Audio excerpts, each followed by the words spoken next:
১১২তম ঈদ ক্রীড়া প্রতিযোগিতা সিউড়ি ঈদগাহ ময়দানে। মঞ্চে বিধায়ক, জেলা শাসক সহ বিশিষ্টরা। প্রতি বছরের মতো এবছরও ঐতিহ্য পরম্পরা মেনে ১১২তম ঈদ ক্রীড়া প্রতিযোগিতা অনুষ্ঠিত হয় সিউড়ি ঈদগাহ ময়দানে। মঞ্চে আসন অলঙ্কৃত করেন প্রধান অতিথি রূপে সিউড়ি বিধানসভা কেন্দ্রের বিধায়ক বিকাশ রায়চৌধুরী, বিশেষ অতিথি বীরভূম জেলা শাসক বিধান রায়, অন্যান্য আমন্ত্রিত অতিথিবৃন্দ প্রমুখ। ক্রীড়া প্রতিযোগিতার আনুষ্ঠানিক সূচনা ও পতাকা উত্তোলন করেন ডক্টর লক্ষ্মীনারায়ণ মণ্ডল। দৌড়, বিস্কুট দৌড়, অঙ্ক দৌড়, মার্বেল দৌড় সহ একাধিক ইভেন্টে অংশ নেয় কচিকাঁচা বালক বালিকারা। এছাড়া বড়দের জন্য পুরুষ মহিলা নির্বিশেষে একাধিক ইভেন্ট ছিল। মহিলাদের এয়ারপোর্ট গেম, স্লো স্কুটি দৌড়, সূচ সুতো দৌড়, ছেলেদের সাইকেল, স্লো মোটর সাইকেল দৌড়, প্রবীণদের বল থ্রো প্রভৃতি। পুরস্কার বিতরণী অনুষ্ঠানও আয়োজিত হয়। বীরভূম জেলা ঈদ স্পোর্টস অ্যাসোসিয়েশন ঈদ ক্রীড়া কমিটি 2025-এর সাধারণ সম্পাদক সৈয়দ ফজলে রেজা, গিয়াসউদ্দিন খান সহ অন্যান্যদের তৎপরতা ছিল যথেষ্ট।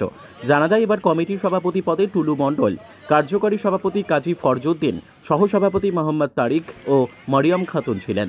কমিটির অন্যান্য কর্মকর্তা, স্বেচ্ছাসেবকদের ভূমিকা ছিল প্রশংসনীয়।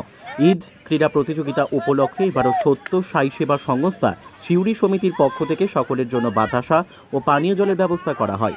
এমন উদ্যোগের প্রশংসা করেন অনেকে। সিউড়ি থেকে মোহাম্মদ সাফিউল আলমের রিপোর্ট, এস নিউজ বাংলা। অঙ্ক দৌড় শুরু হয়ে গেছে বালকদের, 13 থেকে 16 বছরের বালকদের।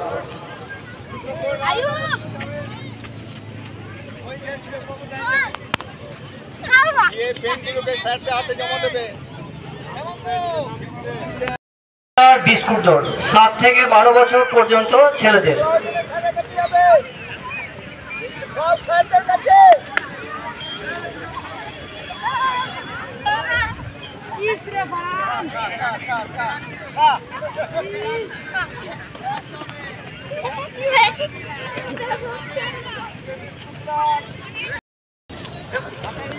বাহ, খুব সুন্দর। গিয়াসের পুত্র এখনো অব্দি যা মনে হচ্ছে প্রথমে পৌঁছেছে, তো প্রথম হবে কিনা সেটা বুঝতে পারছি না।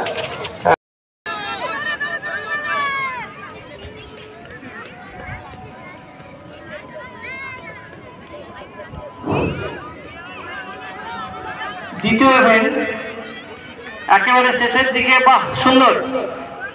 একবারে একটু দেখা করুন। শুরু হয়ে গেছে 50 মিটার দৌড়, up to 6 years.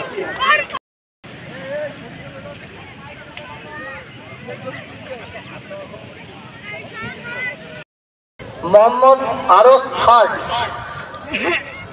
Saadat Sheikh, Arfan খান, মোহাম্মদ আরস। তোমরা যেখানে থাকো